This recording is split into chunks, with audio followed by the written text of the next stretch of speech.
I'm Sandra Menant, I'm part of ArtCan, and I would like to thank you very much for being here, all of you.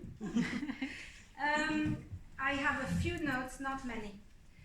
I will start by explaining to you that when I first started painting in 2010, I needed therapy. And I thought art, without thinking, was going to be the therapy. So the mindfulness, the painting oblivion, let's call it that, and the creative throes made me recover stability after a fairly traumatic time in my life. So perhaps this is nice to know for other people who have difficulties in their life too. And then I took it seriously while I was still teaching. I was teaching Spanish and French full time, and I needed to stop teaching so I could concentrate on my paintings. And we produced with my graphic designer and my website designer the first professional card. And if you see it, I mean, in all the exhibitions I give it to people, you open it up and it's very colorful. And one of the first iconic painting was called Meteoric Water, which is all about volcanoes, because I've been obsessed with volcanoes since probably the age of 4. At the age of 4, I was taken to the Aeolian Islands outside Sicily. That's why I'm called Sandra also, because my parents loved Italy. And bang, this is Fuego, which is a Spanish title, it should be Fuoco, but it is partly with the Stromboli eruptions that I saw later in my life, that I thought this painting might be accepted and selected because it's 80% orangey red for the beautiful curation of this exhibition. And when Ernesto put the ArtCan details of how you could be selected, I thought, oh, finally, colors, mega colors. And I didn't know which one to choose. So I have 3 paintings here, and I have many more at home where you have more than 80% of the same pigment, if you want, but worked in a different way. So here, it's very interesting that when I was somber and depressed and turmoil and insomnia, I bought these canvases from Paris, PBO, which don't exist anymore, and they were painted black matte. And some people keep talking about facing a white canvas, the anguish, a bit like a white page for writers or musicians. And I thought, no, I want a dark black because it absorbs all the colors, and the last thing I wanted to do is a dull painting. People know me. And here it came on the black canvas, creating something very colorful. It's interesting, the word gaudy, isn't it? Yes. Okay. The multi-layered process is made horizontally. Not me, but the painting. The painting is horizontal, drying with different layers of varnish, acrylic, and I love working with textures. And when I paint for myself first. I don't paint for anyone else. But I would like to create an atmospheric piece of work that people could sit in whatever emotions they have and perhaps enter the painting, travel. A lot of my paintings are about travel memories, where emotions from the viewer are channeled into the painting.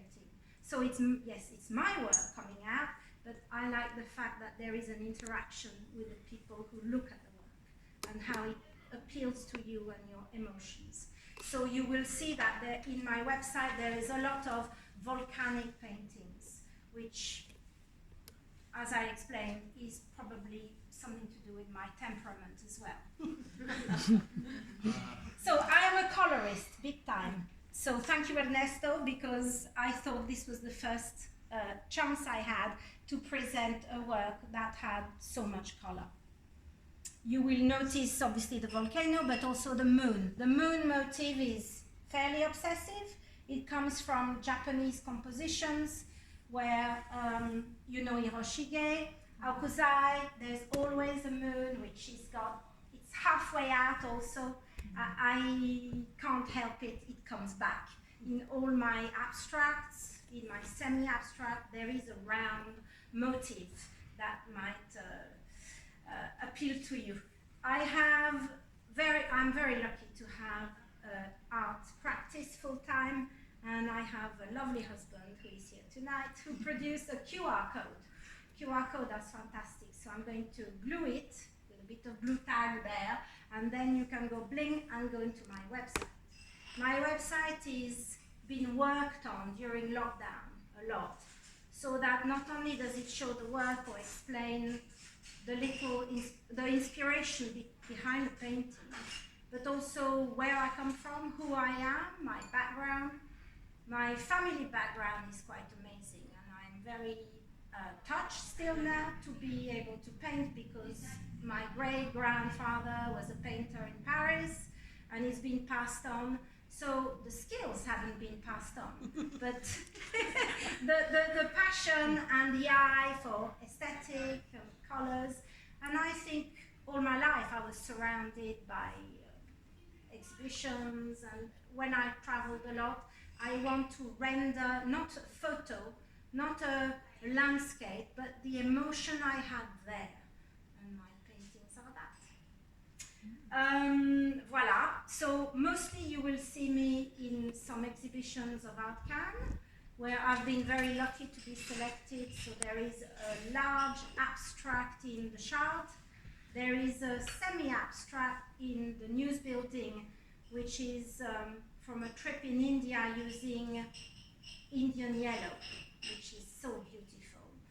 And I do a lot of open studio events where people get to know me and can talk to me about the painting, because I think being an artist is very lonely, very solitary, and this is why it's so important to exhibit, to share your passion, to share your feelings, to talk mucky stuff and how it happens, and it's a wonderful opportunity. I don't know if you have other questions. There's one more painting called Meltdown, which is obviously volcanic in the corridor, and then a blue one, completely different, but with a planet and a lot of textures. And I use very many different mediums. Voilà. Do you have any questions, perhaps? Yes, I have a question. When I was looking at your website to see your works, I see that you also have a passion for Japan culture, like you mentioned before. Can you tell us a bit more, and how do you transport this into your paintings? Yes, I am completely obsessed with Japanese compositions and the peacefulness that comes out of their supposedly simple composition. We're talking Hiroshige and Aokuzai in particular, with the woodblock prints, where within a few lines and simpleness of landscape, I am transfixed and you are led to dream. My father was obsessed with Japan and started also doing a lot of pastel rendering of Aokuzai. And I think it's deep, deep into my my person, where just a few branches in the front and a moon, and you're there. I mean, I could really sit and go, oh. And it's a type of meditation in front of something. So I don't reproduce it, never, but yes, I am very inspired with the simplicity, but very accomplished atmosphere there. Yes. Voilà. Voilà. Merci. Merci. Thank you.